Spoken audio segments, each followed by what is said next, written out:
Assalamualaikum, Football United ringan sama tirang ala gua. Ada news update sekaligus juga ngobrol ringan, yaitu ini gua ambil dari wawancara antara Sky Sports ya dengan The Telegraph. The Telegraph ini harian besar di Belanda. Ini diwakili oleh Marcel van der Kraan, jurnalis dari The Telegraph. Di wawancara tersebut atau diskusi tersebut ya, itu membicarakan soal kabar terakhir dari perburuan Manchester United, Frenkie de Jong, Christian Eriksen dan juga Jurriën Timber. Dari di channel YouTube-nya itu ya, wawancara tersebut seperti biasa gua translate, gua rangkum dan nanti gua kasih opini. Langsung saja, poin nomor 1 yang dibahas adalah soal Frenkie de Jong dan juga Christian Eriksen. Kalau Erik ten Hag ini jelas mengatakan ke board Manchester United, ini menurut Marcel van der Kraan ya, Erik ten Hag jelas mengatakan ke board Manchester United dia mau Frenkie de Jong dan juga Christian Eriksen. Dan kalau sampai tidak datang, maka ini akan jadi kegagalan bagi klub. Karena Erik ten Hag ingin membangun sistem dengan menggunakan dua pemain ini sebagai pilar. Wow, kegagalan mendatangkan tuh bukan pemain-pemain lain ya, tapi dua pemain inilah kalau seandainya gagal didatangkan oleh Manchester United bisa dianggap merupakan sebuah, bahkan kalau menurut bahasa gue mungkin disaster ya, bencana. Karena Erik ten Hag ingin membangun sistem itu dengan menggunakan dua pilar, yaitu adalah Christian Eriksen dan Frenkie de Jong. Ditambahkan oleh Marcel van der Kraan di UK atau di Inggris ya, ada berita sebelumnya kalau Erik ten Hag ini butuh 5-6 pemain. Tapi dua pemain inilah yang akan menjadi pilar sebelum pemain-pemain lain datang. Dan menurut gue ini menunjukkan adanya prioritas, dan prioritas ini terlihat dengan sangat jelas. Erik ten Hag sudah melihat gaya permainan Barcelona, gaya permainan Ajax, dan dia ingin membangun sepak bola menyerang di Manchester United dan butuh Frenkie de Jong. Christian Eriksen sendiri di awal tahun, Erik ten Hag menyaksikan dengan langsung ya di Ajax ketika Christian Eriksen latihan sebelum ke Brentford. Dan dia menilai Christian Eriksen ini bagus secara teknis dan juga sudah sangat siap secara fisik. Karena sebelumnya kan sempat kolaps, tapi ternyata Erik ten Hag ini terpukau dengan Christian Eriksen secara teknis dan juga secara fisik. Poin nomor 2 ini juga ditanyakan oleh Sky Sport kepada Marcel van der Kraan, bagaimana kalau seandainya gagal nih mendapatkan dua pemain ini, bagaimana ya? Marcel van der Kraan menjelaskan dari awal ya, yaitu adalah dari proses kedatangan Erik ten Hag yang cukup sulit dan rumit ke Manchester United. Kenapa? Karena mendiskusikan, salah satunya adalah yang paling besar ya, didiskusikan itu adalah soal power Erik ten Hag untuk bersama-sama manajemen untuk bisa mendatangkan pemain yang dia inginkan, yang dia butuhkan. Dan ini sama sekali bukan soal uang, artinya berapa gaji yang akan ditawarkan oleh Erik ten Hag, tidak. Tapi Erik ten Hag ingin mendapatkan atau dia punya input ya, terutama tentang pemain-pemain yang akan didatangkan di Manchester United. Dan dikatakan juga ya, sebenarnya di waktu yang bersamaan ya, Erik ten Hag bisa saja ke Red Bull. Nah, disebutkan dengan jelas nih Red Bull ya, yang menyodorkan nilai gaji lebih tinggi. Red Bull juga main di UEFA Champions League. Dan Erik ten Hag bisa memilih pemain yang diinginkan.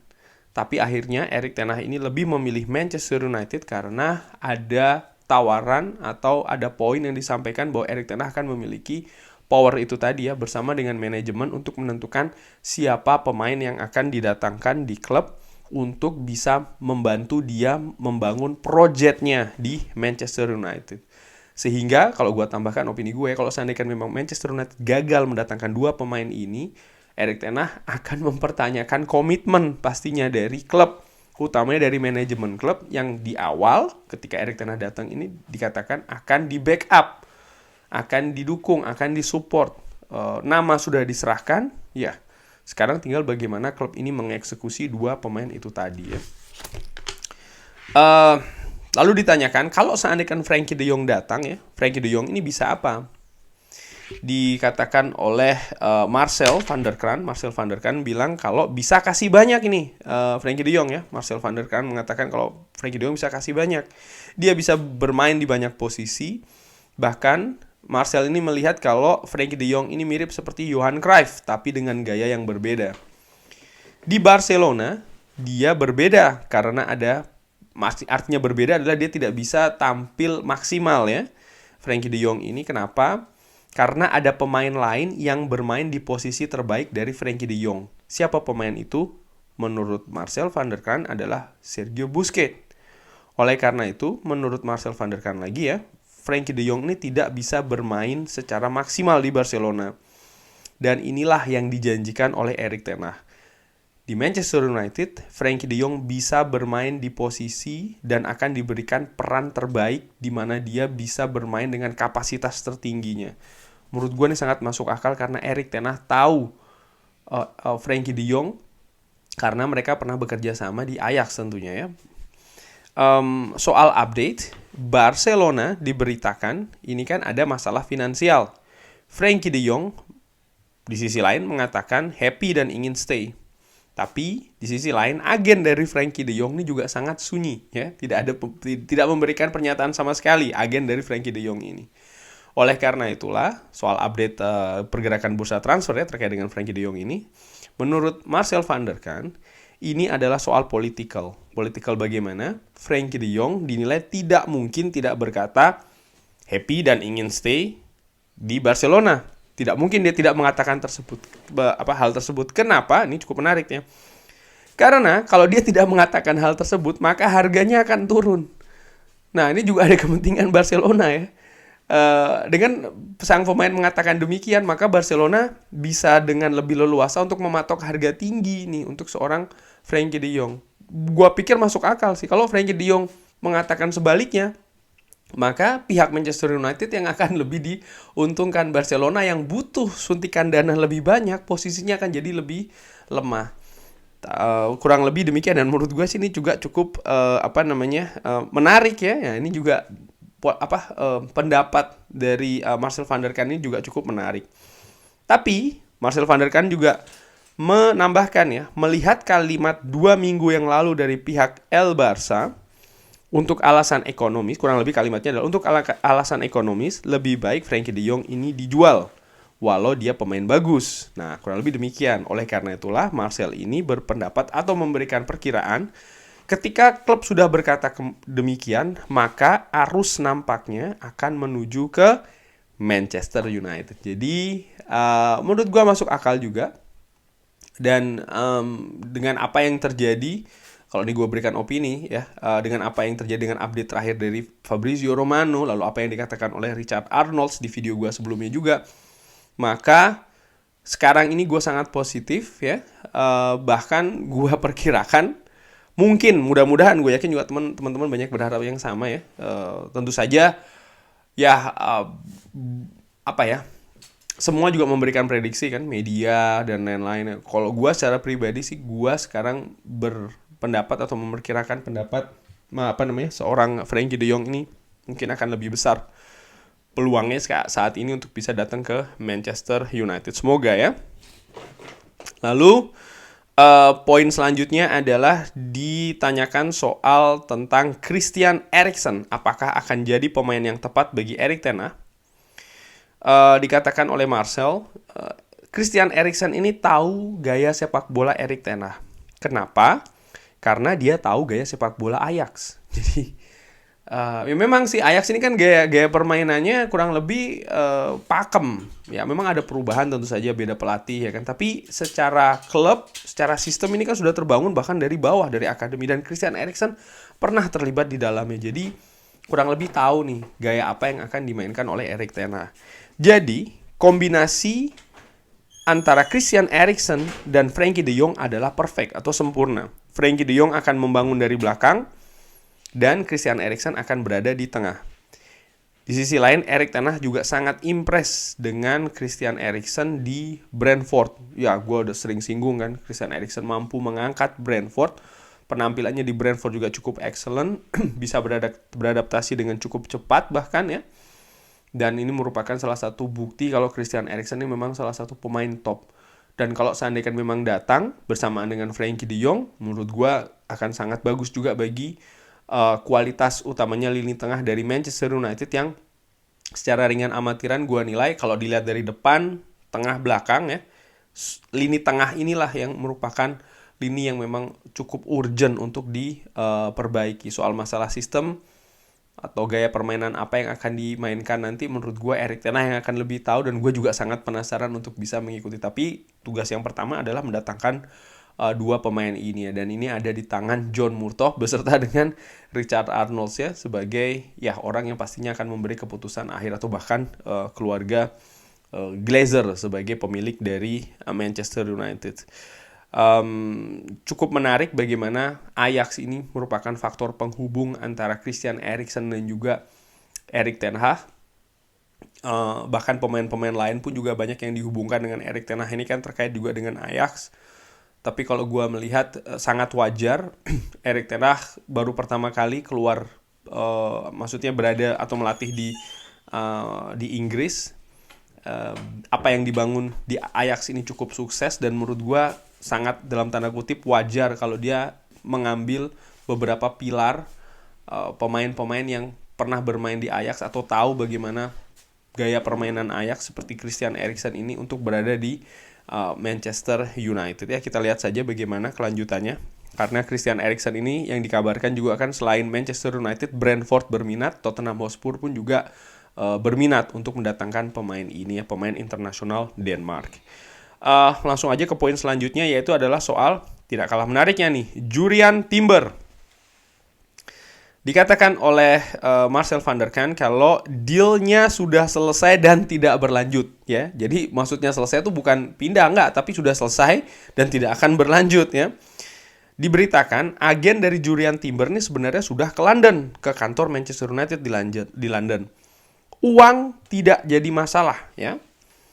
Tapi 2 minggu lalu Louis van Gaal berkata di training camp tim nasional Belanda kepada Jurriën Timber kalau Jurriën Timber jika dia tidak bermain tiap minggu, maka dia tidak akan mendapatkan tempat di tim nasional Belanda, karena dia juga tahu kan ini terkait kepindahannya ke Manchester United.